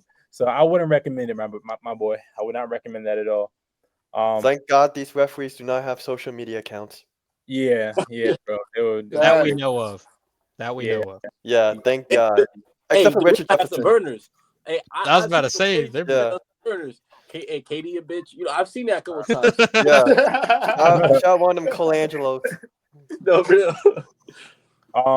We have two more topics we gotta touch on. We gotta touch on the Washington Commanders, but first, before we get there, we're gonna talk about we gotta talk about the return of Kristaps Porzingis. Oh God. Somewhere, yeah. I'll find the banner, but yeah, we're gonna talk about the return of Kristaps Porzingis. He is set to return to tonight's game, or is it tomorrow's game? He played tonight. So Kristaps Porzingis returned tonight after missing the first games of the season due to a foot injury. What do y'all think we should expect from Kristaps Porzingis going into the season? He played. My fault. I was going to say he played okay tonight. I think he had 16 points. Hold on, I got it right here. 16 points, 6 rebounds, 2 assists. So he played all right. That's what I'm going to bring up. All I'm going to say is that the Celtics had 51 points in the second quarter. The Clippers had less than that the entire half. That's all I got to say.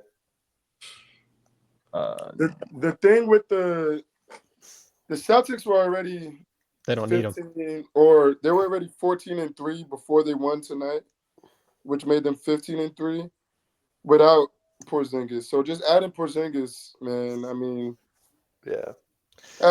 It's gonna be a long season, bro. Real deal. Real deal. Do they have him just sit out so he don't get hurt and just have him come in for the playoffs just to pop off and then get his chip and then go home? Imagine. But we're here for a reason. One reason only. I don't know. Kristaps Porzingis, like he's always just he's a solid big man. You know, like yes, he is. If his game it stays consistent, you know, Boston Celtics just more like he could add to what they have even more. I don't see like how he could really diminish the team if he just consistently gives them a cool 6. You know, like tonight was a good example of, you know, that's all he really needs to give the Celtics. You know, they don't need more than that.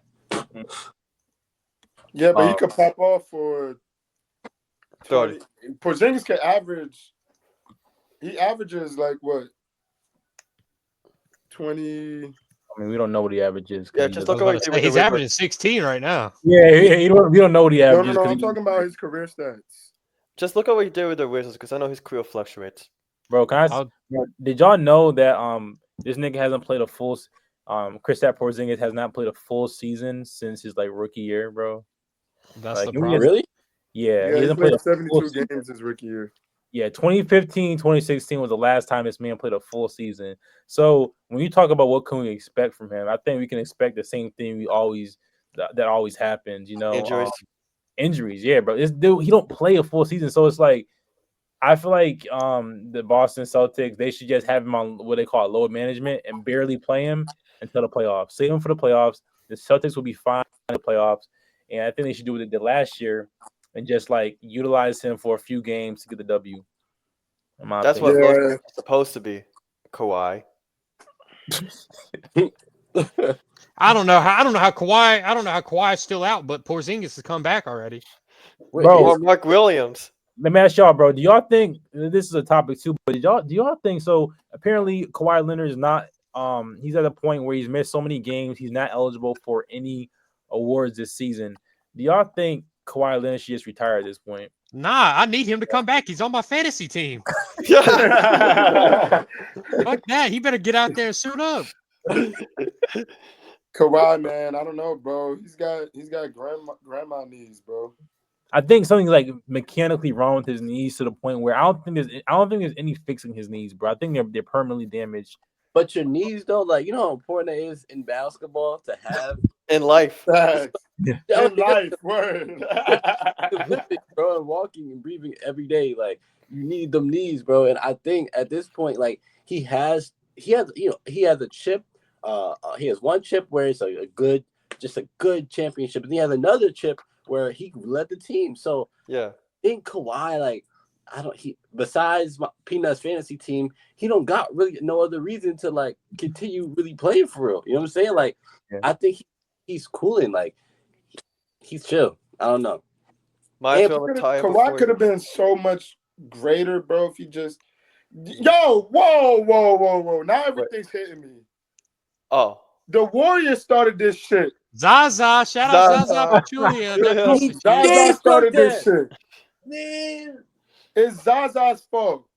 It's the Warriors' fault. You know Steve Kerr. Steve Kerr got his Zaza. He said, go get that nigga. That's what he said.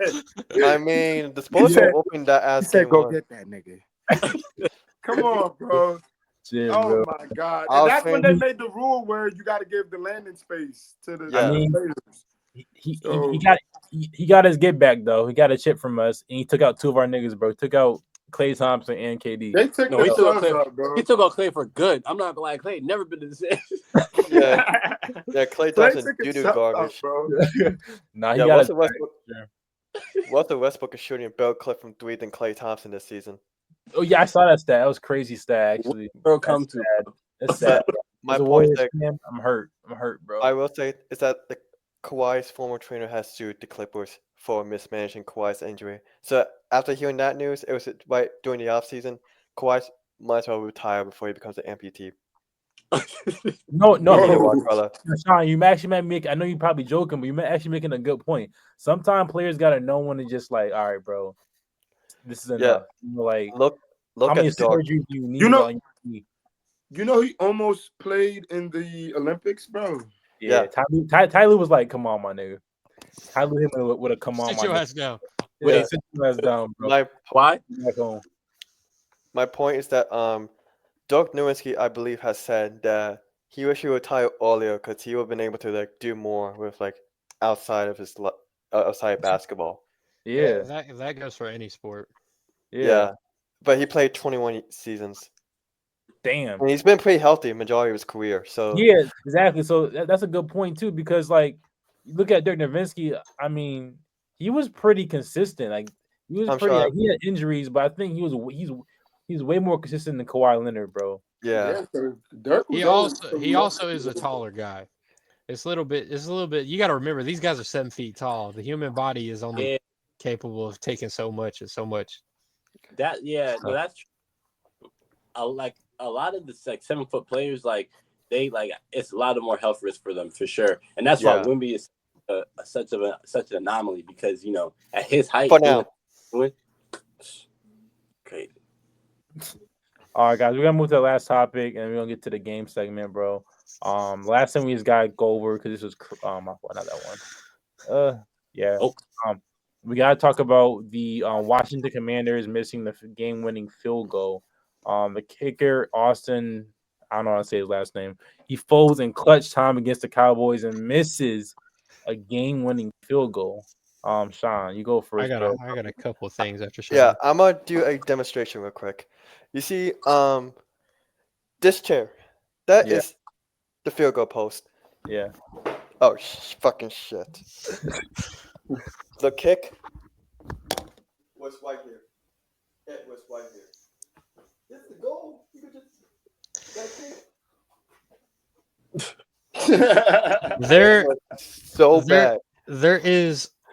there's a weird thing going on. Well, I'll say going back, I've got a lot to say, as you can tell.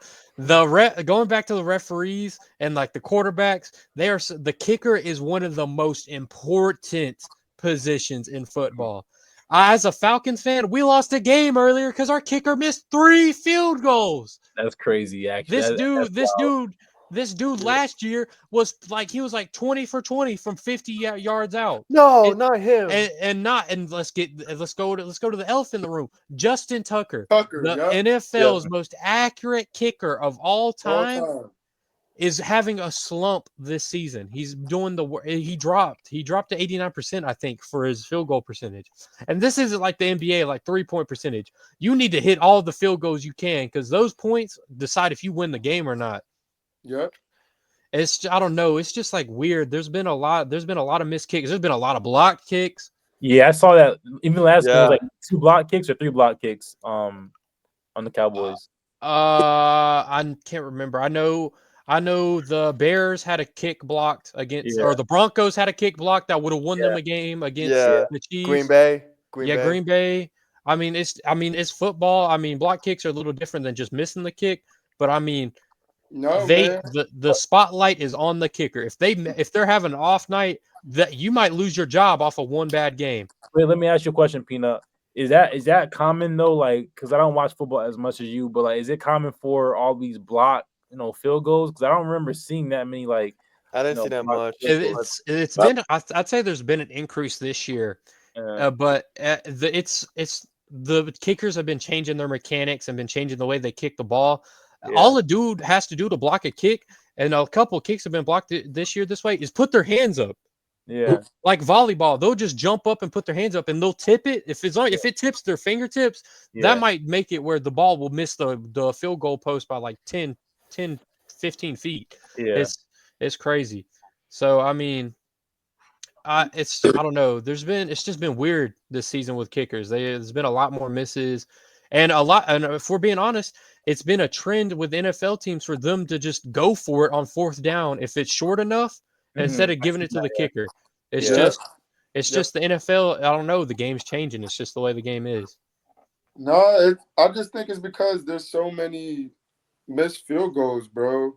Like I don't understand. The kickers are in a slump, like you said this year. It doesn't make. I don't know, bro. It just doesn't make any sense. Like you said, like making the field goal could at this point can make you win or lose the game. So I don't know what's going on with these kickers, bro. You have one job. Imagine. Your only job on the field is to kick the damn field goal, bro. You know what I'm saying? Getting paid. You know what I'm saying? It doesn't make any sense. You're on the sidelines warming up. It's your time to shine, and you out there fucking up. Like I don't get it, bro. I don't get it. That's You my can 2 either be the cents. hero of the football game or be the villain. Yeah, and then if we lose because you missed the field goal and I'm in the locker room, they're glad I'm not in the locker room. If you're the quarterback, you drive down the field, march down the field, and put on a great drive, put the kicker in like a great field goal range, and he just shanks it far right. He's gonna have to see me in the locker room because like, man, I did my job. Why are you doing yours? And that's their only job. You getting paid millions to kick the damn shit, kick the damn ball in between the posts, bro. That's it. May I speak? I don't get easier than that. I'm going to quote a famous person's tweet.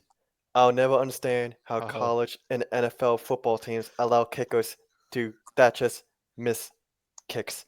I feel like there has to be pools of kickers in the USA that won't miss simple kicks, or snappers that won't mess the snaps. I don't know, man. This seems so silly. Snappers too, yeah. We not Shout even out talking Tyler about Blevins. the long Yeah, snappers. thank you, Peanut, from Tyler Ninja Blevins.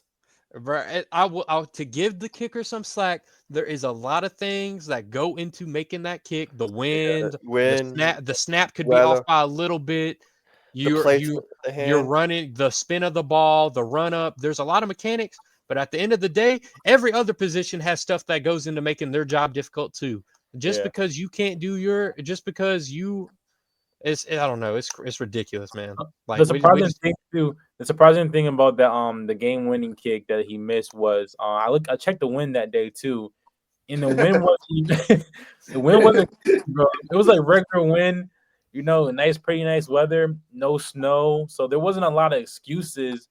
And to me, it seemed like it was a really bad miss too. It wasn't even a good miss. It wasn't like my demonstration. Yeah, you did your demonstration, Sean. So like that was a bad miss. So again, I'm not a football savant, but like Josh said, if you're getting paid to do something, bro, if that's your job, then do your job, bro. That's their only job, bro. Your only job, bro. Is to we ain't asking you out. We ain't asking the kickers to go out there and play QB, bro. Yeah, they don't got to do nothing like that. They just got to make that field goal. So it's crazy when they don't do that, man. It's tough to see, especially when it's like they needed that. And the Commanders, man, they're like on a 3-game winning streak right now, and I think they started off the season very, very good, and they had a lot of good momentum. They're a young team, a lot of excitement around them. But the funny thing about momentum is that momentum works both ways, bro. Momentum can work for you, or it can work against you, bro. It's really. I think at this point right now, it might be working against them because they're on a 3-game winning streak. It's on the latter end of the season where a lot of teams are trying to, push for the playoff spot. So it's really tough. But you mean the Commanders? Yeah, they're on a losing streak. Yeah, it's on my fault. A losing streak. Yeah, they're on a 3-game losing streak. Yeah, so momentum is crazy, man. It might be wrapped from the season. They might be able to get a wild card spot, but I don't know. The competition is tough. Yeah. No, they should make the play. They should make the playoffs. Right? The NFC. The NFC is a pretty tough. It's a pretty easy market. Yeah. I mean, the Falcons are 6-5 right now, or 6-4 right now, and we're at the top of our division, so we'll get a guaranteed playoff spot and a home game. So, if they could somehow squeak out against the Eagles and win that division, they'll do good. But I think they could sneak into the playoffs. They could, but it's like, but when you have that momentum, like you know what I'm saying, you're on a 3-game losing streak because they're a young team.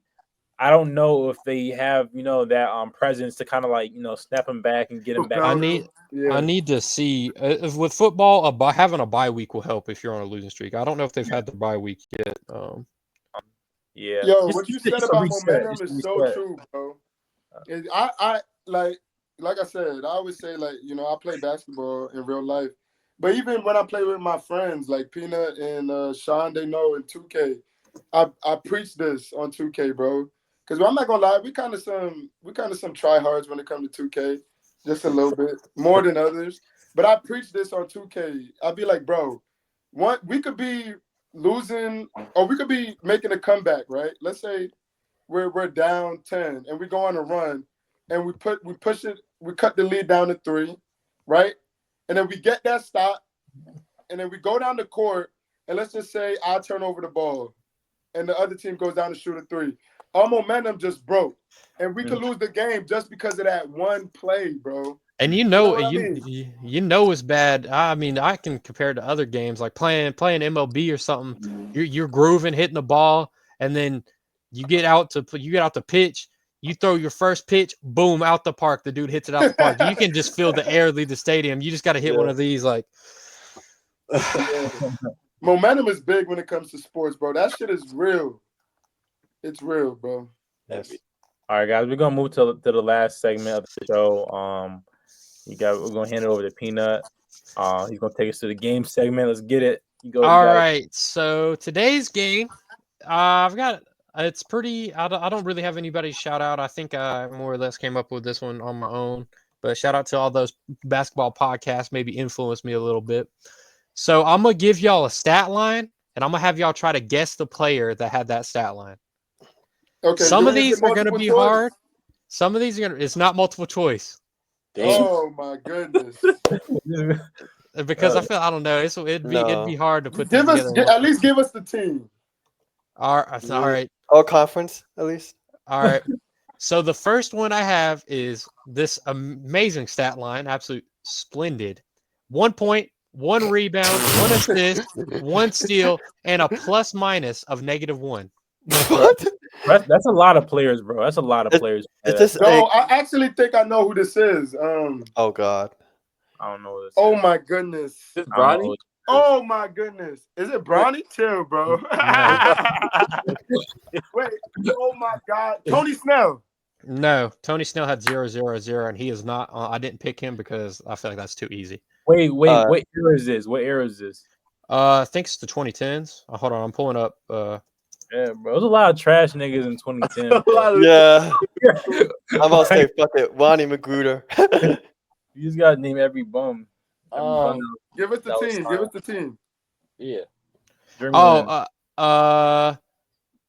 He played for Brooklyn in 2013. Chris Humphries? No. Paul Pierce? No, not Paul Pierce. I also want this to be known. He also was wearing the number 1.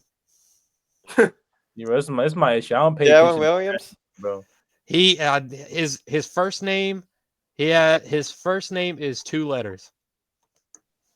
Bro. DJ.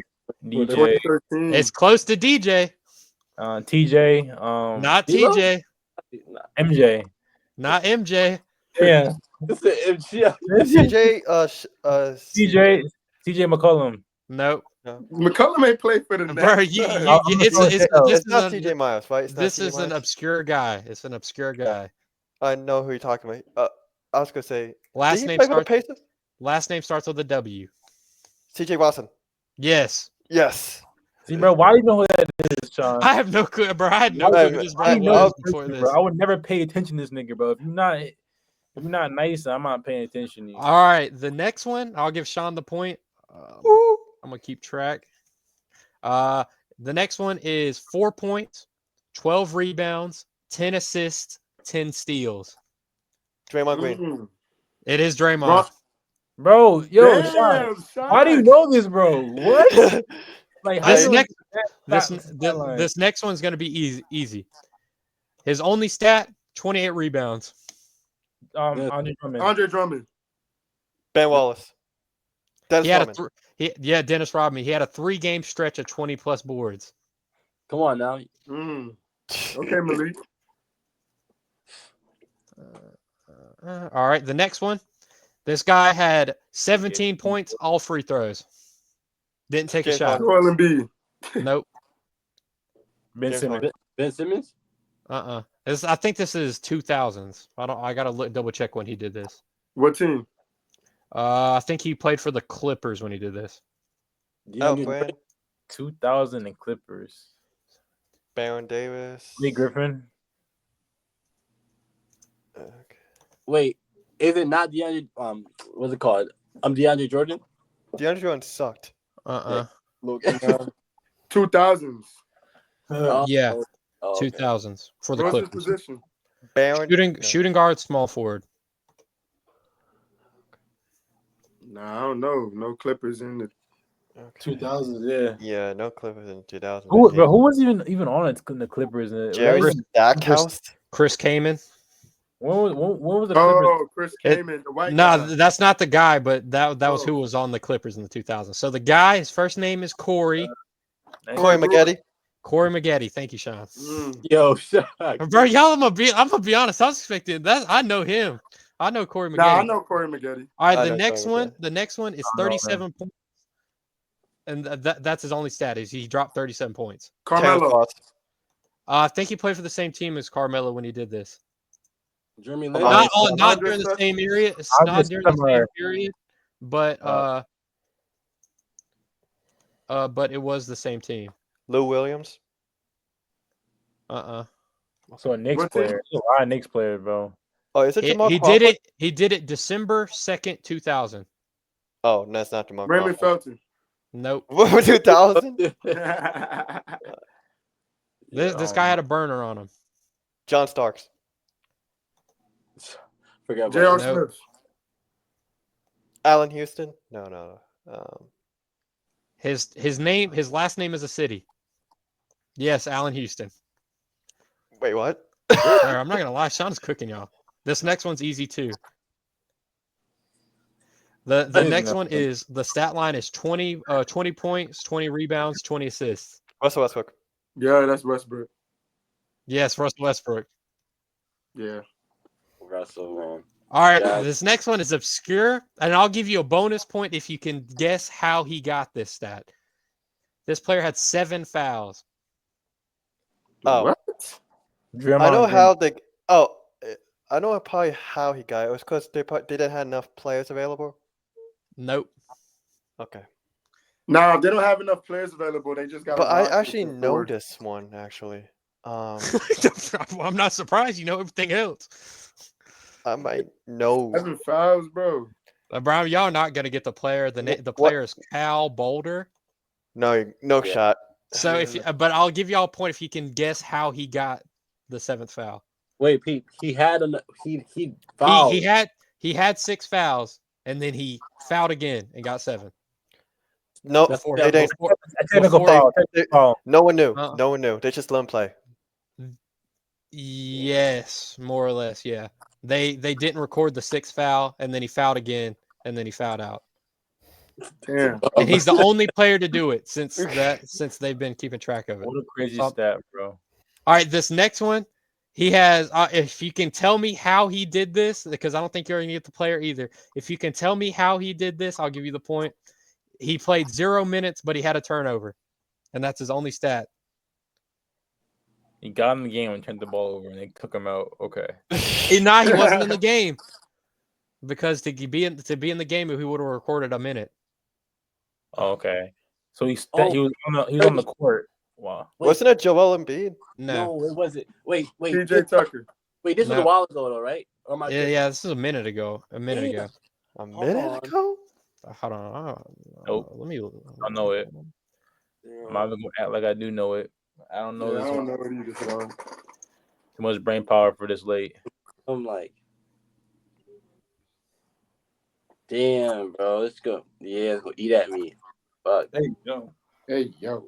So this was in the 2010s, by the way. No clue, bro. R.I.P. This dude's dead, by the way. So R.I.P. Last to dude. John Jones?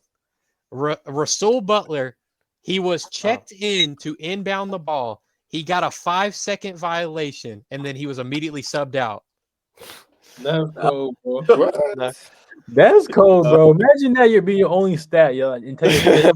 Bro didn't even. That's cool. He literally didn't touch the court. He was on the sideline still, technically, and he turned the Yo. ball over, and they subbed him out immediately. You think about it, Bro, bro? nigga, you couldn't even inbound the ball right. Coach Matt fucked up for that, bro. Come on. All right, this next one is a current player. He had 1 point, 1 assist, 4 fouls, 6 turnovers, and he shot 0 for 7 from the field. Damn. That's got to be Bronny. I'm sorry. Nah, he played. Josh has a little history with this player. D'Angelo Russell. Is it D-Lo? He played for the Heat. Gabe Vincent. Nope. Kendrick Nunn. Not Mary. Lewis. Nope. Josh, you have history with this player. He's impacted you. This might have been the game where he impacted you. I'm being so dead ass. Impacted you. What you mean by that? I'm gonna narrow it down even more in fantasy. Not Dylan Brooks. Not Bam. Duncan Robinson. Yes, Duncan Robinson. Damn, bro. Bro, it's 12:42, bro. Bro, y'all gotta be live. Come on. I'm expecting more out of y'all. All right, this next guy had 29 points, 20 rebounds, and 9 blocks. He was mentioned earlier in the show. Hassan Whiteside. Yes, Hassan Whiteside. When we mention Hassan Whiteside, Sean is killing us, bro. When do we mention Hassan Whiteside? When do we talk I about mentioned him. Yeah, Sean Whiteside. I agree. Someone said that Corey's a good defender because oh yeah, you did say 2 steals, and I mentioned that it was not a. I was gonna get Hassan Whiteside no matter what, but this next guy, 23 points, 21 rebounds, 11 blocks, and 3 steals. Victor Wembanyama. Nope, he played 2010s. His Joakim teammate, Noah. yes, Joakim Noah. This Joakim What? Hell no, you're cheating, bro. No, I'm I can show you my screen. I'm not jacking it, bro. I'm not gonna lie to you, bro. You're a bad suspect right now. If he gets Sean eats steak, Sean might be cooking a steak in the next 30 minutes, bro. Bro, if he gets the last one after this one, I'll say Sean might be cheating. So this next guy had 20 points and 20 assists and 0 turnovers. Which I want to know. Yes, Chris Paul. There you go, Josh. We got you on the board. That's on the board. That's on the board. Hey, I was technically right. I said Rajon Rondo. Yeah, fact. You know. The next one had 24 points, 23 rebounds, 7 assists, 5 steals, 5 blocks. Victor Wembanyama. Nope. Wait. You said 24 for Tim Duncan. 24, 23, 7, 5, and 5. God damn, that's a hell of a stat line. That's what I'm saying, bro. Who is cooking like this? He's a center. Play for? I think this year he plays for the Suns. Yusuf Nurkic. Yeah, Nurkic. Damn, Nurkic. Bro, I swear to God. He was balling in Portland. He was balling in Portland. That was a Portland Trailblazers. Yeah, I think he did this in Portland. Yeah, I don't know. Got the whip. There was so many guys I could pull out that just had like crazy games. Because I mean, I could have pulled out Malachi Flynn if I wanted to. Brother had a 50-point game. Are these the averages? Yeah, he did. He played for Toronto. This is just for that game. You this could have is bought Elfrid Payton technically. Facts. I could have won Elfrid Payton today. Brother had 23 assists. 21, but still. I mean, but the NBA is weird. You just have one player just pop off for 57 on a random Thursday in the middle of October. Facts. Never drop 20 again, though. Never. He'll be out the league the next week. Shout out Malachi Flynn. He's literally out the league. Facts. Well, that's all I got. All right, guys, man, that was fun. Shout out to you on that, bro. Always coming through the games, bro. We appreciate you, bro. That was a good game. Y'all got to be studying. How do we study that? Come on, like, how do we bro, just be Googling random stuff about the NBA. Google. I mean, I might quiz you on who had quadruple doubles or quintuple doubles or whatever.